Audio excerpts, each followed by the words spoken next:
Target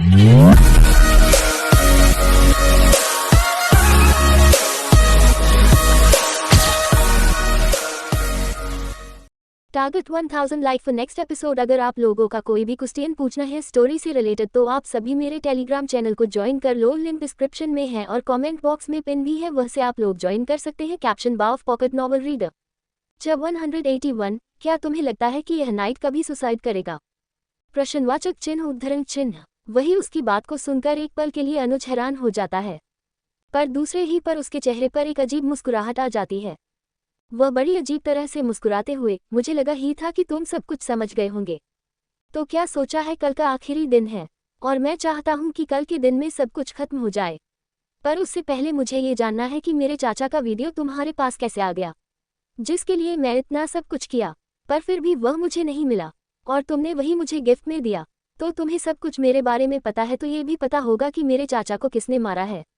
वश उसकी बहुत सुनकर हंसने लगता है और वही उसकी हंसी की आवाज़ सुनकर सभी उसकी तरफ देखने लगते हैं।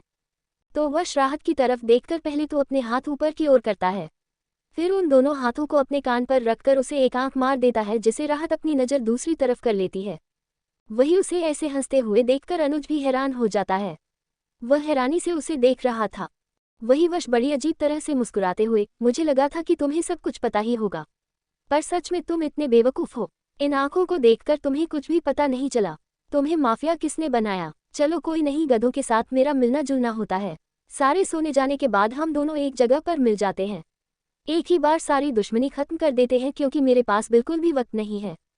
कहते होंगे उसके कंधे पर वह हाथ रखकर उसे आंख मार के राहत की तरफ चला जाता है। वही अनुज उसे देखकर पूरी तरह से हैरान हो जाता है। उसे जाते हुए देखकर खुद से ही, आखिर ये कहना क्या चाहता है? क्या मैं जो सोच रहा हूँ वह हो सकता है? पर राहत कैदी के साथ कैसे? बिल्कुल भी नहीं। क्या यह एक क्रिमिनल होगा? पर इसका भी कोई भरोसा नहीं है। इसकी बातें और उसके बारे में पता भी तो कुछ नहीं लग रहा। आज रात आखिरी रात होगी मेरी, या तो इसकी, या तो मुझे सच पता चलेगा, या तो इसकी मौत। कहते हुए अनुज गहरी सांस लेता है और फिर वहां से कुणाल और मनवीर की तरफ चला जाता है। वही कुणाल अनुज को देखकर, वह इतना हंस क्यों रहा था? ऐसी कौन सा जोक मार दिया तुमने? जरा हमें भी तो बता दे, तेरे दिमाग में चल क्या रहा है? अनुज सामने देखते हुए, बस ऐसे ही, यह सब छोड़, मुझे तुझसे कुछ जरूरी बात करनी है। अनुज के सीरियस चेहरे को देखकर कुणाल कुछ सोचते हुए मनवीर को राहत के पास भेजकर खुद अनुज की तरफ चला जाता है और वही अनुज पहाड़ की एक टॉप पर कुणाल को ले जाता है। वहीं दूसरी तरफ रावत विला में रघुवीर इस समय अपने हाथों में मोबाइल लिए हुए था और वह टेरेस पर अकेले खड़ा था। इस समय मौसम बहुत ही ज्यादा अजीब था, बादल भी थे और एक ठंडा मौसम भी था। बादल डर पैदा कर रहे थे और वही हवाएं सुकून दे रही थी। रघुवीर का कॉल तभी बजने लगता है, जिससे रघुवीर कॉल अटेंड करता है तो सामने से अपनी गहरी आवाज में, बॉस वह सभी पहाड़ पर कैंपिंग कर ले हैं, पर वहां पर कुछ काले कपड़े पहने आदमी भी मौजूद है, पता नहीं किसके हैं। रघुवीर यह सुनते ही कुछ सोचकर, पता लगाओ किसके हैं। नजर रखना वहां पर, आज कुछ तो होने वाला है, क्योंकि कल गणपति विसर्जन है, तो मुझे इतना जरूर पता है वश आज ही कुछ करेगा। रघुवर की बात सुनकर सामने से संजय अपना सर हिलाते हुए तो सोचकर, पर बॉस अगर वश में अनुज को मार डाला तो बहुत बड़ा प्रॉब्लम क्रिएट हो जाएगा, केस हो जाएगी, और ऊपर से यहाँ पर इतने सारे बच्चे हैं। मुझे समझ नहीं आ रहा है कि आखिर वह यहाँ पर क्यों उसे मारना चाहता है। वह नहीं, ये अनुज, क्योंकि मैं अच्छे से जानता हूँ यह अनुज का ही प्लान हो सकता है, क्योंकि नाइट अगर मारना चाहता है तो वह डंके की चोट पर मारेगा, खुला मैदान में। अगर अनुज ये कर रहा है तो जरूर आज कुछ तो होने वाला है।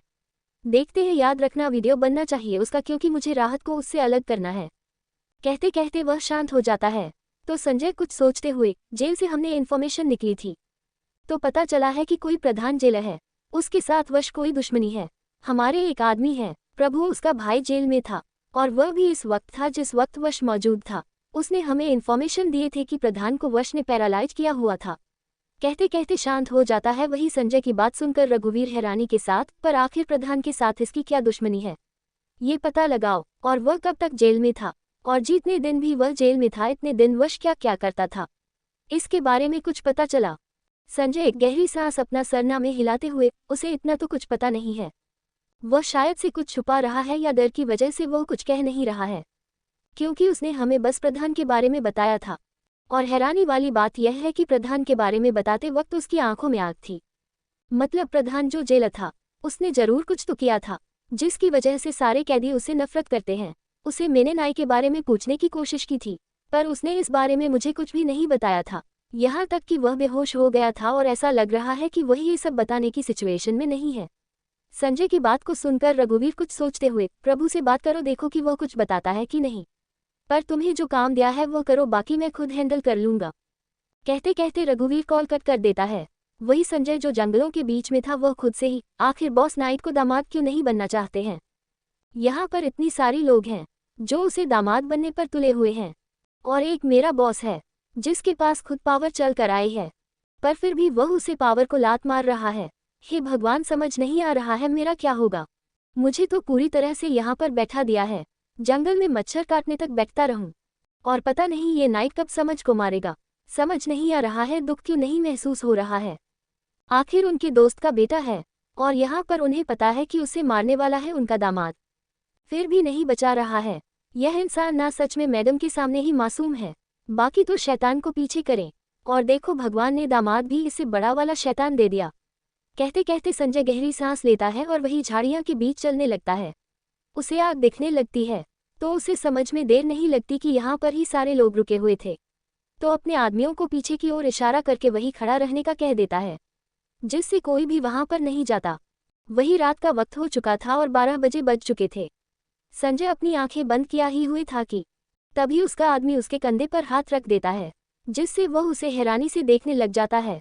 तो आदमी सामने की तरफ इशारा कर देता है, जहां पर वश अपने दोनों हाथ पहन के पॉकेट में डाले गुनगुना कर चला जा रहा था, और उसे जाते हुए देखकर वह अपने आदमियों की तरफ इशारा कर देता है।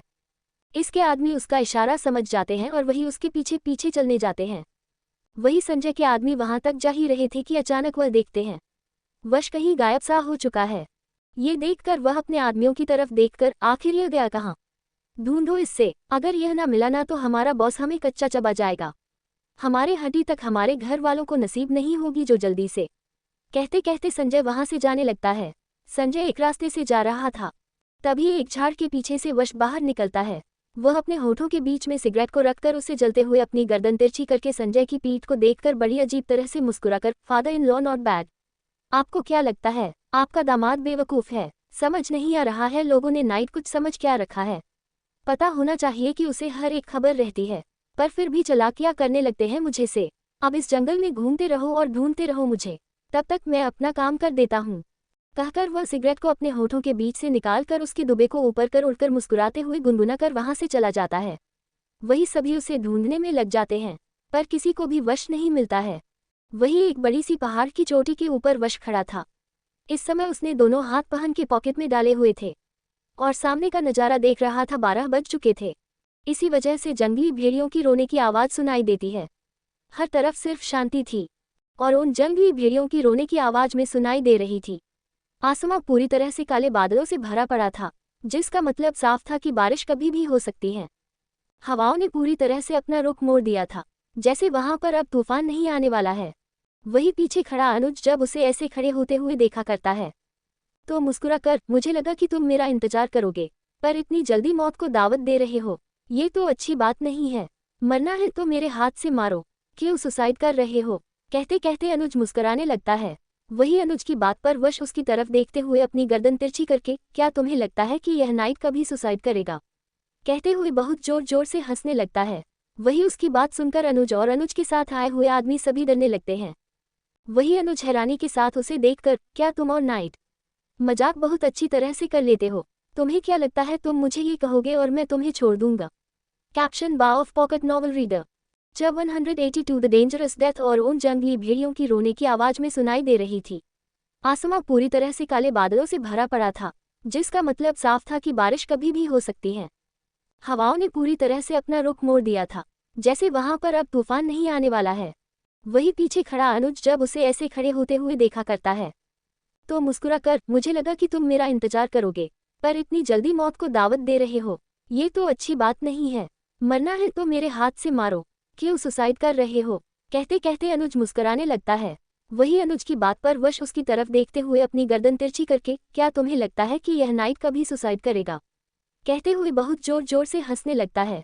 वही उसकी बात सुनकर अनुज और अनुज के साथ आए हुए आदमी सभी डरने लगते हैं।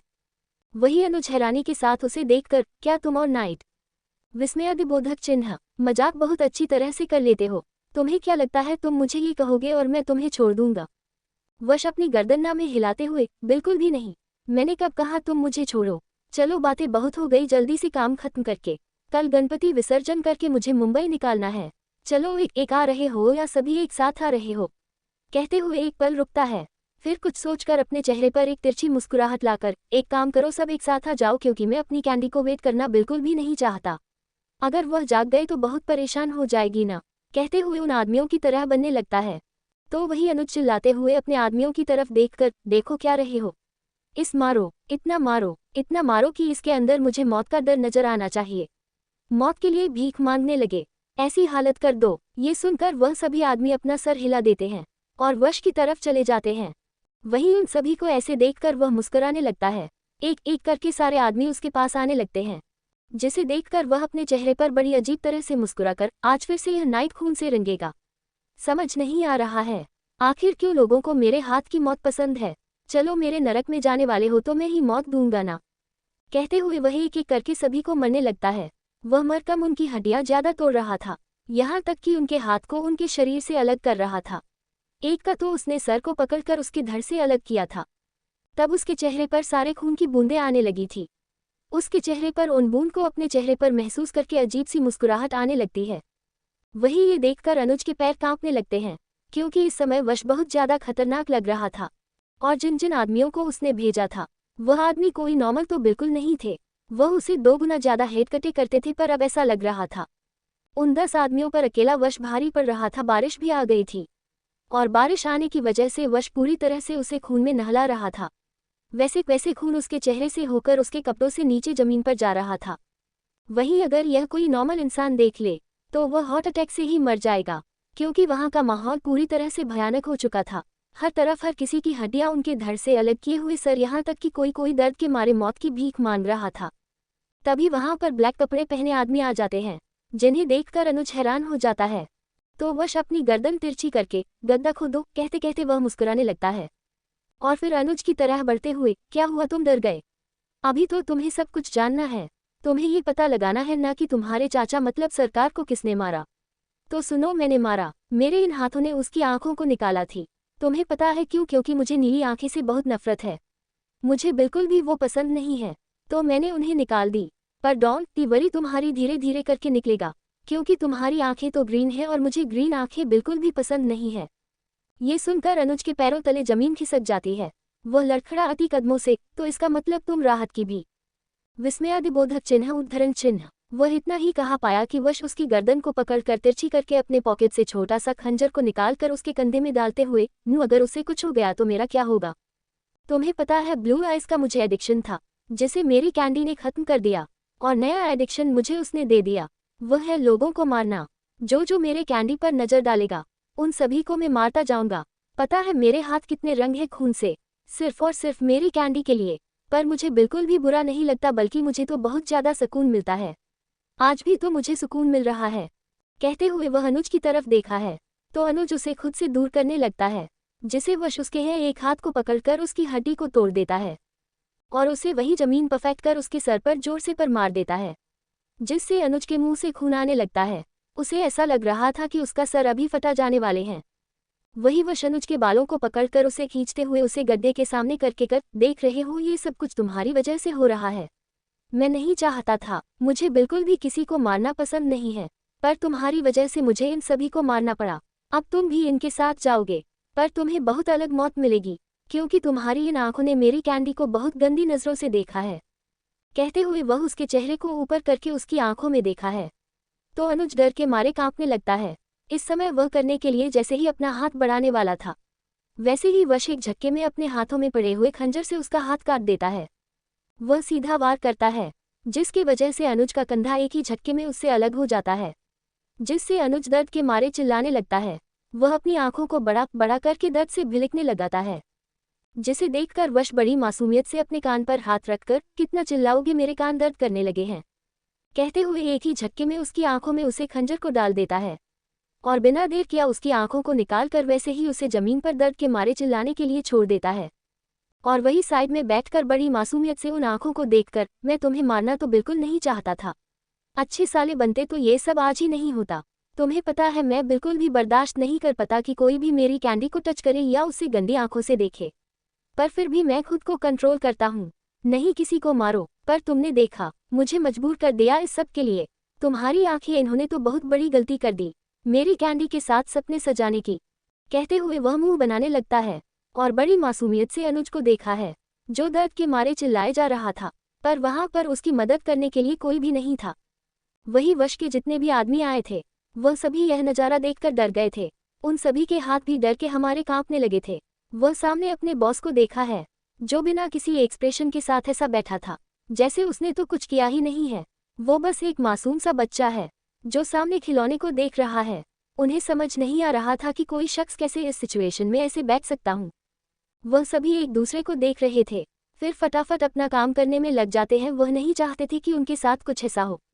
वही करीब 15 मिनट तक उसे तड़पता हुआ देखकर वश अपनी जगह से खड़ा होकर बड़े आलसी भरी आवाज में, चलो अब खत्म होगा सब कुछ, मैं भी बहुत थक चुका हूँ, मुझे भी बहुत बहुत बुरी वाली नींद आ गई है, कहते हुए वह उसकी तरफ देखकर बढ़ने लगता है। वह उसे उसके बालों को पकड़कर उसे खींचते हुए गड्ढे के बेहद नजदीक करके उसके कान में अपनी डरावनी आवाज में, वी विल मीट अगेन, कहते हुए एक ही झटके में उसे गड्ढे में डालकर चलते हुए, इनहेल, कहते हुए वह अपने बॉडीगार्ड्स की तरफ इशारा कर देता है। वह सभी उसका इशारा समझकर मिट्टी डालने लगते हैं। बारिश भी खत्म हो चुकी थी, तो वश अपने पेन के पॉकेट से सिगरेट के बॉक्स को निकलता है। वह देखता है कि उसकी सिगरेट पूरी तरह से पानी की वजह से खराब हो चुकी है, तो वह बनाकर बॉक्स को फेंक देता है। तब एक बॉडीगार्ड अपने पॉकेट से सिगरेट के बॉक्स को निकालकर उसके सामने कर देता है। ये देखकर वह कुछ सोचकर उनमें से एक सिगरेट को निकालकर अपने होठों के बीचों बीच रखकर अपने लाइटर को निकलता है और उसे सिगरेट को जलाते हुए गुनगुना कर वहां से अपने दोनों हाथ पैर के पॉकेट में डाले चला जाता है। वही उसे ऐसे जाते हुए देखकर सारे बॉडीगार्ड्स एक दूसरे का चेहरा देखते हैं और बिना देर किए उन सारी लाशों को गड्ढे में दफनाकर चले जाते हैं। इस बात से अनजान की कोई दो जोड़ी आंखें उन्हें देख रही है। तो वही संजय ने यह वीडियो निकला हुआ था, उसकी तो रूह तक कहाँ पहुंच चुकी थी। ये सब देखकर उसने कभी भी नहीं सोचा था कि नाइट इतना खतरनाक भी हो सकता है। अभी के लिए इतना, मिलते हैं नेक्स्ट एपिसोड में। आज का एपिसोड कैसा लगा यह मुझे कमेंट करके जरूर बताएं। पर क्या लगता है अनुज की मौत के बाद सब कुछ खत्म होगा या कुछ नया शुरू होगा, ये तो आने वाले एपिसोड में ही पता चलेगा। क्या करेगा जब संजय के पास नाइट का वीडियो है, क्या वह वीडियो को राहत को दिखाएंगे या कुछ और। कैप्शन, बा of pocket novel reader, untitled chapter. बारिश भी खत्म हो चुकी थी, तो वश अपने पेन के पॉकेट से सिगरेट के बॉक्स को निकलता है। वह देखता है कि उसकी सिगरेट पूरी तरह से पानी की वजह से खराब हो चुकी है, तो वह बनाकर बॉक्स को फेंक देता है। तब एक बॉडीगार्ड अपने पॉकेट से सिगरेट के बॉक्स को निकालकर उसके सामने कर देता है। ये देखकर वह कुछ सोचकर उनमें से एक सिगरेट को निकालकर अपने होठों के बीचों बीच रखकर अपने लाइटर को निकलता है और उसे सिगरेट को जलाते हुए गुनगुना कर वहां से अपने दोनों हाथ पैर के पॉकेट में डाले चला जाता है। वही उसे ऐसे जाते हुए देखकर सारे बॉडीगार्ड्स एक दूसरे का चेहरा देखते हैं और बिना देर किए उन सारी लाशों को गड्ढे में दफनाकर चले जाते हैं। इस बात से अनजान की कोई दो जोड़ी आंखें उन्हें देख रही है। तो वही संजय ने यह वीडियो निकला हुआ था, उसकी तो रूह तक कहाँ पहुंच चुकी थी। ये सब देखकर उसने कभी भी नहीं सोचा था कि नाइट इतना खतरनाक भी हो सकता है। उसने उसके बारे में सुना था, पर आज उसने ये सब देखा था। उसकी तो मानो होश ही उड़ चुकी थी, अब वह कभी भी बेहोश होने की सिचुएशन में था। वही जब वश टेंट में आता है, तो राहत को सोते हुए देखकर वह गहरी सांस लेता है और अपने कपड़ों को निकलने लगता है। पूरे कपड़ों को निकालकर वह राहत के पास जाता है, उसके ऊपर के ब्लैंकेट को अपने ऊपर डालकर उसको अपने से बेहद चिपक कर सो जाता है। वही सुबह का वक्त, सभी उठ जाते हैं और बाहर कुछ शोर की आवाज को सुनकर वश और आप दोनों ही उठ जाते हैं। जब रात कुछ अजीब सा महसूस करती है, तो अपनी गर्दन पीछे करके देखते हैं, तो अपनी आंखें छोटी करके, तुम ऐसे बिना कपड़ों के क्यों मेरे ऊपर से चिपक कर सो रहे हो? थोड़ी तो शर्म करो, हटो मेरे ऊपर से गंदे इंसान, और तुम्हारे कपड़े कहाँ पर हैं? कहते कहते वह अपनी आंखें छोटी छोटी करके वश को देखने लगती है, जो उसे ही देख रहा था। ये देखकर राहत चिल्लाते हुए, अब ऐसे ही देखते रहोगे, जल्दी से कपड़े चेंज करो, इससे पहले कि कोई हम दोनों को ऐसे देख ले। पता नहीं बाहर क्या हो रहा है, जल्दी से कपड़े पहनकर आओ, मैं देखती हूँ। कहते कहते राहत परेशानी होकर बाहर की ओर जाने लगती है। तो वही वश, जब ये राहत है कि राहत वहां से जा चुकी है, तो उसके चेहरे पर एक अजब से मुस्कुराहट आ जाती है। उसे बिल्कुल भी जल्दी नहीं थी, वह बड़े आराम के साथ कपड़ों को चेंज कर रहा था। कपड़ों को पहनने के बाद वह अपनी गर्दन को अच्छी तरह से स्ट्रेस करके टेंट के बाहर आ जाता है। जब बाहर आता है, तो बाहर का मोहनी कुछ अजीब चला रहा था। हर तरफ हंगामा था और सभी परेशान होकर इधर उधर कुछ ढूंढ रहे थे। जिन्हें देखकर वश भी अपने चेहरे पर परेशानी वाले एक्सप्रेशन लाकर, क्या हुआ तुम लोग इतने परेशान क्यों हो, क्या कुछ खो गया है या कोई लापता है। वश की बात सुनकर सानू और नीतू एक साथ परेशानी भरी आवाज में, अनुज कहीं भी नहीं है, सुबह से ढूंढ रहे हैं पर मिल ही नहीं रहा है। कहते कहते वह परेशान होने लगती है। तो वश कुछ सोचते हुए, शायद वह अपने घर चला गया होगा। फोन करो, पूछो घर वालों से क्यों, कुछ पता है कि नहीं इसके बारे में, अगर आना होता तो वापस जरूर आता। राहत भी अपना कर हिलाते हुए, एक काम करो अंकल आंटी को कॉल करके हम पूछ लेते हैं, नहीं तो यही कहीं पर हम रिपोर्ट कर देते हैं। इसके सिवा हमारे पास कोई ऑप्शन भी नहीं है, इतने बड़े जंगल में हम ढूंढेंगे कहाँ। वो अनुज का बच्चों को मिलने दो एक बार कर, सर ना फोड़ा तो मेरा भी नाम राहत ही है। कहते कहते वह परेशान होने लगती है। वही उसके परेशान भरे चेहरे को देखकर वश एक गहरी सांस लेकर अपना कर हिलाते हुए अपने मन में ही, पर वो तो ऊपर चला गया है ना कैंडी, तुम कैसे हो उसे पर अपना गुस्सा उतरोगे। पर चलो मैं हूं ना, मैं तुम्हारे पास हमेशा रहूंगा, तुम्हारे पास आने वालों को भी तुमसे दूर करूंगा। कहते कहते वह बिना किसी इमोशन के साथ की तरफ देखने लगता है। वही कुणाल की नज़र वश पर थी, जो सिर्फ राहत को देख रहा था। उसे देखकर उसे कुछ तो अजीब लगता है। तभी आदित्य उसके कंधे पर हाथ रखकर, चल भाई देखते हैं ये बंदा है कहाँ पर, सच में ही अनुज ना अब बहुत ज्यादा बदल चुका है। कहते कहते वह तीनों ही वहां से जाते हैं, पर जाते वक्त कुणाल की नज़र वश पर थी, जो उसी को ही देखकर मुस्कुरा देता है। ये देखकर उसे थोड़ा अजीब लगता है, उसकी आंखों में उसे अलग औरा दिखने लगता है, जिससे वह अपनी नज़रें दूसरी तरफ करके उन सभी के साथ चला जाता है। वही राहत और वश दोनों ही रावत पैलेस में आ चुके थे, क्योंकि पुलिस ऑफिसर अनुज को ढूंढ रहे थे, और इसी वजह से सभी परेशान भी हो गए थे कि अनुज गया तो गया कहाँ। पर हर तरफ सिर्फ अनुज को ढूंढने के लिए पुलिस ऑफिसर लगे हुए थे। वही रहता जब घर आती है तो वह इस बारे में किसी से बात नहीं करती, क्योंकि वश में उससे पहले ही कह दिया था कि अगर वह इस बारे में बात करेगी तो घर में जो त्योहार है वह भी खराब हो जाएगा और सभी परेशान हो जाएंगे खामखा। और वैसे भी राहत को पता भी नहीं है कि अनुज है कहाँ पर है, तो इसी वजह से वह भी इस बारे में कुछ बोलती नहीं है।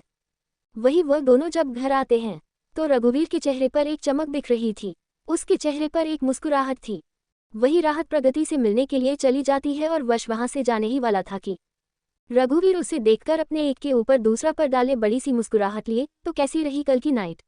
बारिश भी बहुत थी और ऊपर से आसमान भी बहुत डरावना हो चुका था, और उसे पर कोई अपनी शैतानी दिख रहा था। वश अपनी गर्दन तिरछी करके अपने दोनों हाथ पहन के पॉकेट में डाले, मेरी तो नाइट बहुत अच्छी गई, पर लगता है मेरी नाइट के बारे में जानकर आपको बहुत खुशी हुई है। जरा खुशी अपने पास रखे, क्या है ना ये खुशी कुछ वक्त में गायब भी हो सकती है। वश की बात सुनकर रघुवीर एक पल के लिए तो शांत हो जाता है, फिर दूसरे ही पल अपने मोबाइल को उसके सामने करते हुए, बिल्कुल भी नहीं, अब तुम देखोगे मेरा खेल, बहुत खेल लिया तुमने, अब मेरी खेलने की बारी है। वैसे तुम्हारे लिए कुछ तोहफा है, इसे देख लो। हमारे पास दो ऑप्शन दे रहा हूँ, या तो मेरी बच्ची को छोड़कर अकेली ही मुंबई चले जाओ, या तो खुद बर्बाद हो जाओ, इसके बाद तुम्हें कोई भी नहीं बचा सकता। अगर यह सोशल मीडिया पर चला गया तो। वश रघुवीर के मोबाइल को एक नज़र देखा है, फिर उसे देखकर, अच्छा तो डाल दो, मैं रोक थोड़ी है फादर इन लॉ, आप जैसे चाहो वैसे खेल सकते हो, पर याद रखना खेल की हरी हुई बाजी को खेलने वाला मैं हूँ। ये नाइट ऐसे ही यहाँ तक नहीं आया है फादर इन लॉ, आप जैसे चाहो वैसे खेल खेल सकते हो, मैं भी इंतजार कर रहा हूँ।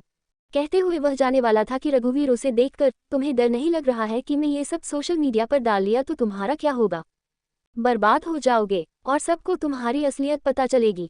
बर्बाद, seriously father in law so innocent, आज तक किसी में इतना दम नहीं है कि वह नाइट बर्बाद करें। आप सोशल मीडिया पर डाल के तो देखो, आपको खुद ही पता चलेगा कि मेरी पावर किस लेवल की है। वैसे कल का शो देखकर मजा तो आया होगा ना, आखिर आपका दामाद हूँ मैं। कहते हुए वह मुस्कुरा देता है और वहां से चला जाता है। वही उसकी बात को सुनकर रघुवीर के मन में कुछ चलने लगता है, वह कुछ सोचकर अपने कमरे की तरफ बढ़ने लगता है। वही वश कमरे में जाकर पहले दरवाजे को बंद करता है, फिर बालकनी में जाकर किसी को कॉल करता है। सामने से कॉल अटेंड होता है तो वश अपनी ठंडी आवाज में, जंगल का राज अगर बाहर निकाल तो उसमें और भी ज्यादा लाश है मिलती जाएगी तुम्हें। ये सुनकर सामने वाला अपनी डरी सहमी आवाज में, नहीं साहब हमने सारी तैयारी कर दी है, किसी को भी कुछ भी नहीं पता चलेगा, और हम लोगों ने पूरे जंगल को अपने कब्जे में ले लिया है। हमारे जितने भी ऑफिसर्स हैं वह आपके बताए हुए ही रास्ते पर जा रहे हैं। गुड, जब तक मैं यहाँ से नहीं जाता हूँ तब तक किसी को भी कोई खबर नहीं आनी चाहिए। कहते हुए वश कॉल कट कर देता है और फिर कुछ सोचकर वह किसी को कॉल कर देता है। सामने से कॉल अटेंड होता है तो वश अपनी ठंडी आवाज में सामने वाले को कुछ कहता है। और बिना सामने वाली की बात सुन कॉल भी कट कर देता है। और वैसे ही वह बालकनी में अपने मोबाइल को फेंककर लाइटर को वही सोफे पर फेंकते हुए वहां से सीधा वॉशरूम की तरफ चला जाता है। वॉशरूम में आकर वह फ्रेश होने लगता है। शावर के नीचे खड़ा होकर वह अपनी आंखें बंद कर लेता है और कल के बारे में सोचकर बड़ी अजीब तरह से मुस्कुराने लगता है। वह जो फ्रेश होकर बाहर आता है तो सामने राहत उसे देखती है, जो किसी गहरी सोच में बैठी हुई थी। उसे ऐसे सोचते हुए देखकर वश अपना सर हिला देता है और उसकी तरह बढ़ने लगता है। उसके पास आकर उसके बालों को सहलाने लगता है। तब जाकर राहत उसकी तरफ देखती है। वह अपने ख्यालों से बाहर आकर बड़ी मासूमियत से उसे देखते हुए, मुझे समझ नहीं आ रहा है कि अनुज गया तो गया कहाँ। रात को तो मुझसे बात कर रहा था, वह सोने भी गया और मैंने उसे ड्रिंक करने के लिए रोका भी था। फिर वह टेंट में सोने के लिए भी चला गया था, फिर अचानक गायब कैसे हो सकता है। भगवान करे वह जल्दी से जल्दी मिल जाए, मुझे तो डर लगने लगा है। कहते कहते वह परेशान होने लगती है। वही उसके चेहरे पर की परेशानियों को देखकर वश का चेहरा पूरी तरह से ठंड पड़ जाता है। वह गहरी सांस लेता है और उसके बालों को सहलाते हुए बड़ी ही प्यार भरी आवाज में, कैंडी इतना परेशान होने की जरूरत नहीं है। वैसे भी वह जहाँ पर भी होगा वहाँ पर वह अच्छा ही होगा। वैसे तुम ये सब थोड़ा जाओ, जल्दी से फ्रेश हो, जो कुछ खाया तो नहीं है और हमें गणपति विसर्जन भी करना है। ये सुनकर राहत कुछ नहीं कहती, वह अपना सर हिला देती है और वहां से चली जाती है।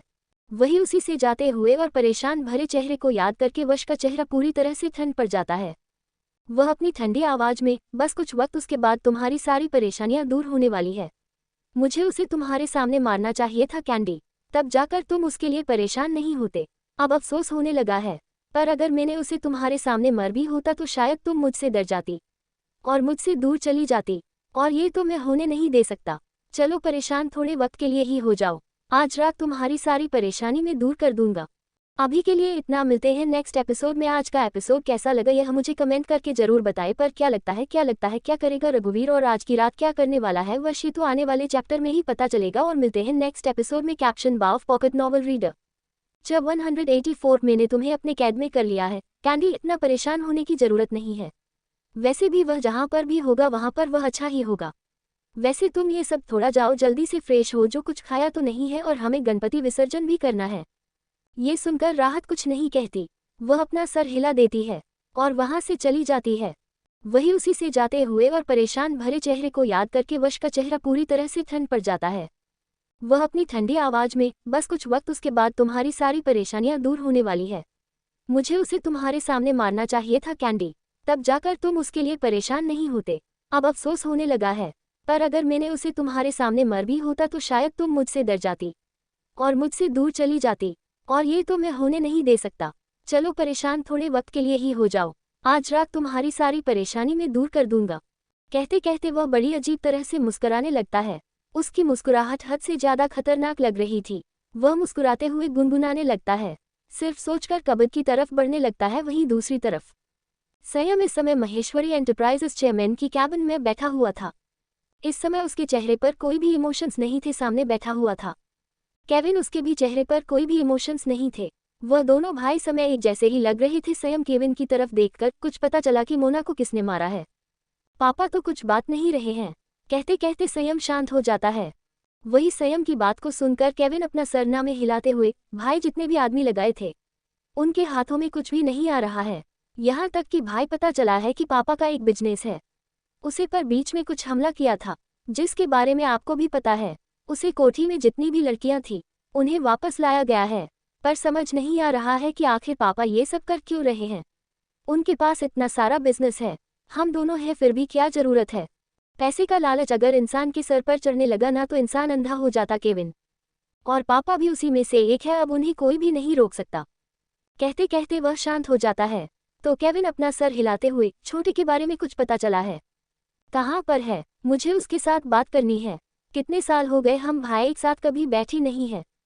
यहाँ तक कि पापा की शादी में भी हम ढंग से बात भी नहीं कर पाए, और यह माँ की बरसी में भी उसे मोना की वजह से कितना कुछ होने लगा। मुझे तो लगा था कि हम लोग बात करेंगे, साथ रहेंगे, पर मेरा ये सपना सपना ही रहने वाला है। संयम अपना सरसरना में हिलाते हुए, नहीं केविन ऐसा नहीं होगा, सपना पूरा भी हो सकता है। हमें ये जानना है कि पापा और छोटे के बीच दुश्मनी क्या है। मैंने छोटे की आंखों में पापा के लिए इतनी नफरत देखी है कि वह कभी भी उन्हें मार सकता है। हैरानी वाली बात यह है कि हमें कुछ क्यों नहीं पता है। माँ के बारे में जितना छोटा को पता है उतना हम दोनों में से किसी को नहीं पता है। और यह भी नहीं पता है कि माँ की मौत कैसे हुई। पापा ने भी इस बारे में कभी हमसे बात नहीं की, उन्होंने तो उल्टा हमें यहाँ से कहीं और ही भेज दिया और छोटे जेल में चला गया। इस बारे में किसी को कानो कान खबर तक नहीं पहुंचाने दी, तो तुम ही सोचो। केविन इस पर गहरी सांस लेकर उदासी से भरी आवाज में, वही तो समझ नहीं आ रहा है कि आखिर माँ के साथ हुआ तो हुआ क्या है। वह कभी सुसाइड नहीं कर सकती, यह मुझे पता है। उन्होंने इतना सब कुछ सहा है और कुछ सुसाइड, और ऊपर से छोटे भी कुछ कह नहीं रहा है। वह तो पूरी तरह से शांत है और सबसे अलग है, यहाँ तक कि उसने शादी तक कर ली, वह भी नहीं बताया कि शादी कैसे कर ली। इस बारे में सिर्फ मौसी को ही पता था, वह भी कुछ बात नहीं रही है। संयम अपनी जगह से खड़ा होकर, तो हमें पता लगवाना ही पड़ेगा कि आखिर यह सब हो क्या रहा है। कितने साल हो गए अलग होकर।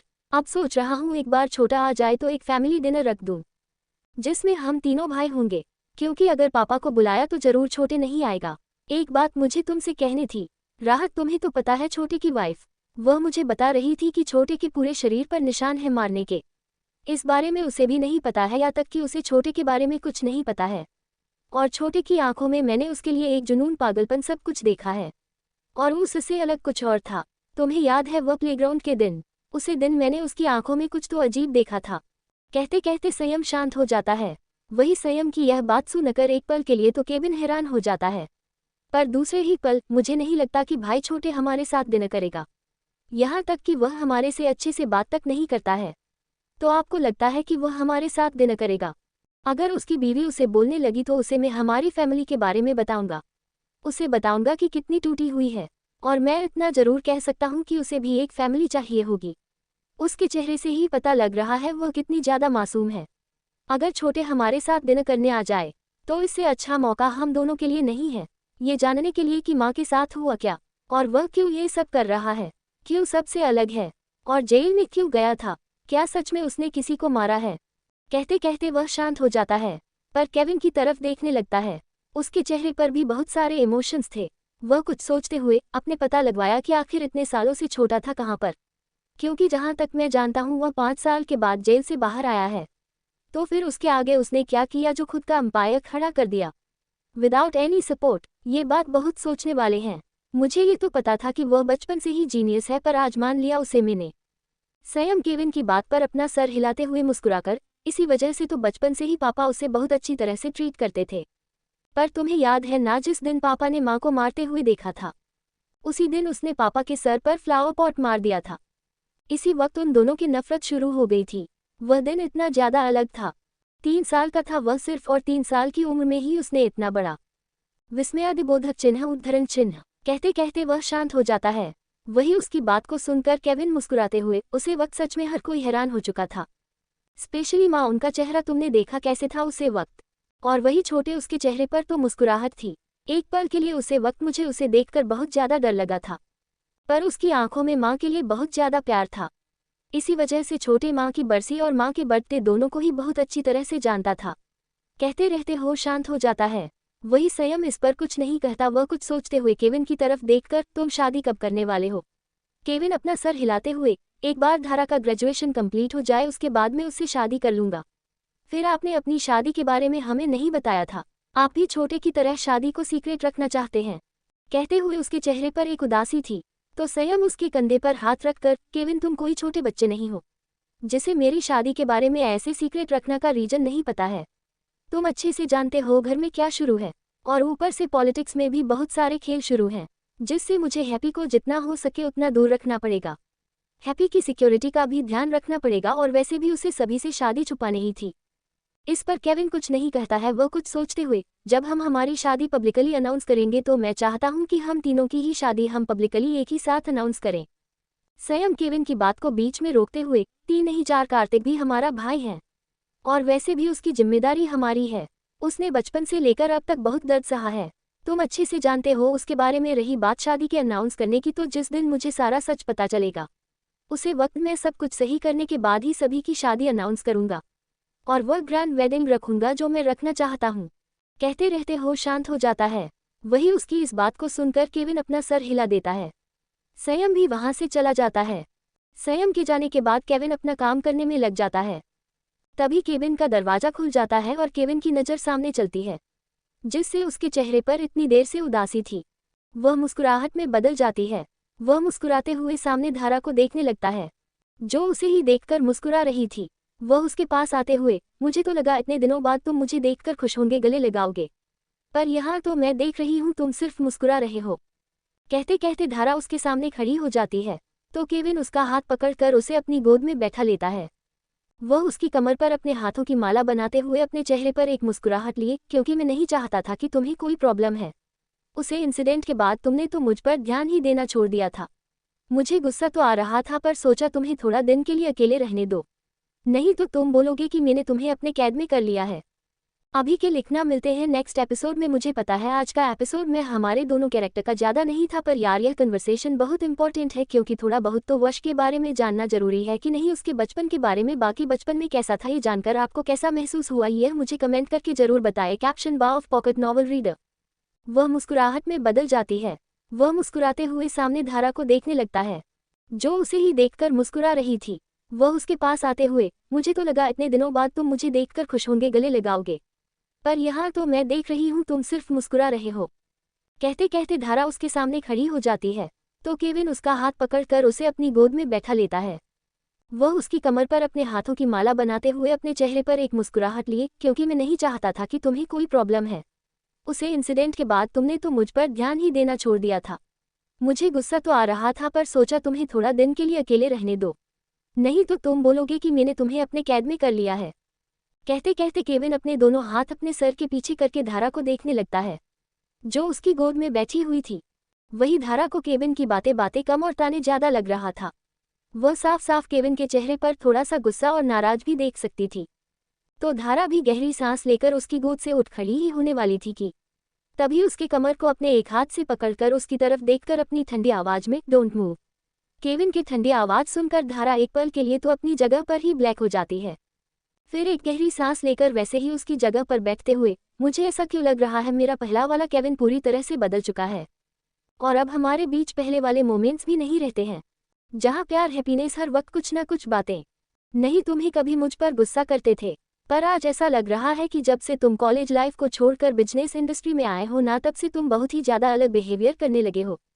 हर चीज़ में गुस्सा, हर चीज़ में जिद, जुनून क्यों दिखने लगा है मुझे तुम्हारे आंखों में। कहते हुए वह केविन की आंखों में देखने लगते हैं, जो उसे ही देख रहा था। केविन धारा की बात पर मुस्कुराते हुए, क्योंकि तुम बदल चुकी हो धारा, बहुत ज़्यादा। तुम कभी भी यह नहीं सोचती कि मैं कितना अकेला हूँ, बस यही लगता है कि मैं तुम पर गुस्सा करता हूँ उसे वक्त नहीं मेरे पास आता हूँ, जिस वक्त मुझे सबसे ज़्यादा ज़रूरत होती है तुम्हारी, उसे वक्त तुम, तुम्हारी फैमिली, तुम्हारे फ्रेंड्स, बस उनके दर्द, उनकी तकलीफ तुम्हें देती है। पर मेरी विस्मयादिबोधक चिन्ह, उद्धरण चिन्ह। कहते हुए अपने दोनों हाथ उसके दोनों गालों पर रख कर उसकी आंखों में देखकर, ये सब छोड़ो और ये बताओ कि हम दोनों को रिलेशन में कितने साल हो चुके हैं। हम 9 साल तो हो ही चुके होंगे। हम दोनों को रिलेशन में आए इस 9 साल में तुमने मुझे कितना जाना है, ये बताओ। मैंने कितनी बार तुम्हें बुलाया है और तुम कितनी बार आए हो, ये बताओ। बचपन से लेकर अब तक तुम सिर्फ फैमिली फ्रेंड्स के अलावा कभी कुछ दिखती ही नहीं है। जब मैं तुम्हें जबरदस्ती लाता हूँ या तुम्हें मेरे साथ रहने के लिए कहता हूँ, तब जाकर तुम मेरे पास आती हो। मुझे ऐसी लड़की नहीं चाहिए जो सबके लिए एक ही फीलिंग रखे। मुझे तुम वह लड़की चाहिए जो मेरे लिए सबसे ज़्यादा फीलिंग रखे, सबसे आगे मुझे रखे और मेरी हर एक चीज़ को समझे। पर लगता है तुम ही कभी वह समझ नहीं पा रही हूँ। कहते हुए वह अपनी जगह से खड़ा हो जाता है, जिससे धारा भी खड़ी हो जाती है। वह धारा को चेयर पर बैठकर सामने ग्लास वॉल के खड़ा होकर, तुमने मुझे ये कहा था ना कि छोटे की बीवी राहत उसकी भी जिंदगी नरक बना दी होगी मेरे भाई। नहीं तो तुम खुद ही उससे पूछ लो उन दोनों में कितनी अंडरस्टैंडिंग है। वह तुमसे छोटी है, फिर भी छोटे की हर एक चीज़ को वह ध्यान देती है। उन दोनों का रिलेशन बहुत अलग होगा, क्योंकि छोटे मुझे बहुत ज़्यादा अलग है। तुमने तो उसे देखा ही होगा ना, वह कैसा है। तुम्हें सोचो कि वह कैसे उसे हैंडल करती है। फिर भी उन दोनों में मुझे कभी भी मिसअंडरस्टैंडिंग ना, गुस्सा ना, कुछ और दिखता है। ऐसा क्यों? क्योंकि दोनों ही एक दूसरे को समझते हैं। मेरा भाई चाहे कैसा भी हो, पर वह अपनी बीवी को समझना बहुत अच्छी तरह से। तुमने मुझे कहा था ना, उसे दिन फ्रेशर पार्टी में उसने एक लड़की को मारा था। क्यों? क्योंकि उसने राहत को हाथ लगाया था। एक बात याद रखना, हम तीनों भाई अपनी अपनी बीवियों के लिए बहुत ही ज़्यादा प्रोटेक्टिव है, और उससे कहीं गुना ज़्यादा पजेसिव। और राहत छोटे के लिए बहुत इंपॉर्टेंट है, और राहत के लिए कहीं ना कहीं छोटे भी बहुत इंपॉर्टेंट है। इसी वजह से देखो उन दोनों में कभी तुम्हें झगड़ा या कुछ दिखता है कि नहीं। कहते कहते हुए गहरी सांस लेकर धारा की तरफ देखा है, जिसकी आंखें भर हो चुकी थी। उसे रोते हुए देखकर केविन कुछ नहीं कहता और केबिन से बाहर चला जाता है। और वही उसकी बातों को सुनकर धारा को ये रियलाइज होता है कि उसने तो कभी केबिन पर ज़्यादा ध्यान ही नहीं दिया था, ना ही कभी उसने उसके इमोशंस को समझने की कोशिश की थी। वह प्यार तो उसे बहुत करती थी, पर कभी उसने उसे समझा ही नहीं और आज ऐसी केविन की बातों को सुनकर और भी ज़्यादा उसे बुरा लग रहा था। वैसे ही बैठी रोने लगते हैं, जिसकी आंखों से आंसू बहने लगते हैं। वह गहरी सांस लेकर ग्लास वॉल के सामने खड़ी हो जाती है और खुले आसमान को देती है, जिसे देखकर वह अपनी आंखें बंद करके वहीं बैठ जाती है। वहीं दूसरी तरफ वश कपड़े चेंज करके जब बाहर आता है तो गणपति विसर्जन की तैयारी शुरू हो चुकी थी, जिसे देखकर वह अपने सर हिला देता है और रघुवीर की तरफ देखा है। रघुवीर गणपति मकर से नीचे उतर रहे थे। वही प्रगति अपने हाथों में थाली लिए पूजा करने लगते हैं, तो वश भी दूसरी साइड खड़ा हो जाता है। कुछ ही देर बाद गणपति विसर्जन करके सभी घर की तरफ लौटने लगते हैं। जब सभी घर की तरफ आते हैं तो गेट के सामने उसे कुछ पुलिस ऑफिसर नजर आते हैं, जिन्हें देखकर प्रगति हैरान हो जाती है। वह रघुवीर की तरफ देखती है तो रघुवीर सामने ही देख रहा था। प्रगति रघुवीर की तरफ देखकर, ये पुलिस वाले यहाँ पर क्या कर रहे हैं और वह भी ऐसे क्यों करें, मुझे समझ नहीं आ रहा है, सब कुछ ठीक तो है ना। वह बोल ही रही थी कि तभी उसकी नज़र सामने देवानंद और पूर्वी की तरफ चली जाती है। वह उन दोनों की तरफ देखकर मुस्कुराने लगती है। तभी वह उन दोनों को गौर से देखती है तो दोनों के ही चेहरे पर आंसू और परेशानी दिख रहे, जिन्हें देखकर प्रगति पूरी तरह से हैरान हो जाती है। वह उन दोनों की तरफ बढ़ते हुए, सब कुछ ठीक तो है ना, आप दोनों ऐसे रो क्यों रहे हैं, कहते हुए वह पूर्वी को जैसे ही हाथ लगाने वाली थी, वैसे ही पूर्वी अपना हाथ पीछे की ओर ले जाते हैं और सामने राहत की तरफ देखकर, कल राहत तुम्हारे ही साथ अनुज था ना, तो फिर वह गायब कैसे हो सकता है, किसी को भी वह नहीं मिल पा रहा है, आखिर क्या किया है मेरे बेटे के साथ, कहते हुए पूर्वी रोने लगती है। तो राहत हैरानी के साथ, मतलब अब तक अनुज मिला नहीं है। आंटी सच कह रही हूँ, मुझे इस बारे में कुछ भी नहीं पता है, आप चाहिए तो ग्रुप में सभी से पूछ सकती हैं। वह सोने के लिए कुणाल के ही टेंट में गया था, उसके बाद हम सुबह ही जगह और सुबह वह गायब था, हमें लगा कि वह आपके साथ होगा या कहीं बाहर गया हूँ। देवनंद राहत की तरफ देखकर, नहीं, अगर वह गया होता तो उसने हमें बताया होता, पर ऐसा उसने कुछ भी नहीं किया है, यहाँ तक कि उसका मोबाइल स्विच ऑफ आ रहा है और पुलिस वाले तो कुछ बात ही नहीं रहे हैं, कहते हुए वह सामने वश की तरफ देखा है, जिसने अपने दोनों हाथ पहन के पॉकेट में डाले हुए थे और वह बिना कैसे एक्सप्रेशन के साथ यह सब देख रहा था। तो रघुवीर देवानंद के सामने आकर, देवानंद एक काम करो, मेरे साथ अंदर चलो, हम इस बारे में बात करेंगे, वैसे भी झगड़ने से या गुस्सा करने से अनुज नहीं मिलने वाला है, क्या पता मिले ही ना, किसी ने तो उसे पर नजर डाली हुई थी और मेरा बेटा पागल था जो, कहते कहते वह शांत हो जाता है। देवानंद के चेहरे पर गुस्सा दिख रहा था। वह राहत की तरफ देखकर गुस्से में गहरी सांस लेता है। वही राहत उन दोनों को ऐसे खुद पर गुस्सा करते हुए देखकर पूरी तरह से हैरान हो जाती है। उसे कुछ भी नहीं समझ में आ रहा था कि आखिर वह दोनों उसे पर गुस्सा क्यों कर रहे हैं। उसने तुम कुछ नहीं किया था। देवानंद एक गहरी सांस लेकर राहत से नजर हटाकर रघुवीर की तरफ देखकर, राहत और तुम्हारे दामाद पर को पुलिस स्टेशन जाना होगा, कुछ इंक्वायरी करने के लिए मुझे मेरा बेटा चाहिए और मुझे ये जानना ही है मेरा बेटा है तो है कहाँ पर। विस्मयादिबोधक चिन्ह उद्धरण चिन्ह कहते हुए वह ऑफिसर की तरफ देखा है तो ऑफिसर अपना सर हिलाकर रघुवीर की तरफ देखते हुए अपनी शांत आवाज में, मिस्टर रावत, हमें आपके बेटे और दामाद को ले जाना होगा, उनके दोस्त भी पुलिस स्टेशन में ही है, हम सभी पूछताछ कर रहे हैं, अगर कुछ पता चला तो। ये सुनकर प्रगति बड़ी ही परेशानी भरी आवाज में, जल्दी से, तो मैं भी अपने दोनों बच्चों के साथ आऊंगी, उन्हें अकेला कैसे छोड़ूंगी, और वैसे भी मेरे दोनों बच्चों ने कुछ किया नहीं है, वह तो उनका दोस्त है और राहत का तो बचपन से ही दोस्त है, मेरा बेटा है वह। देवानंद प्रगति की बात को बीच में रोकते हुए एक गहरी सांस लेकर अपनी शांत आवाज में, भाभी जी, यहाँ पर हम यह बातें नहीं करने आए हैं, आप अनुज को अगर बेटा मानती हैं तो इन दोनों को उनके साथ भेज दीजिए, अगर इन दोनों में से कुछ किया नहीं है तो प्लीज खुद ही है छोड़, कहते हुए वह शांत हो जाता है। तो प्रगति हैरानी से, आपको क्या लगता है भाई साहब कि मेरी बेटी अनुज के साथ कुछ करेगी, आप जानते हैं ना वह दोनों एक दूसरे के लिए क्या है, और आप ऐसे कैसे।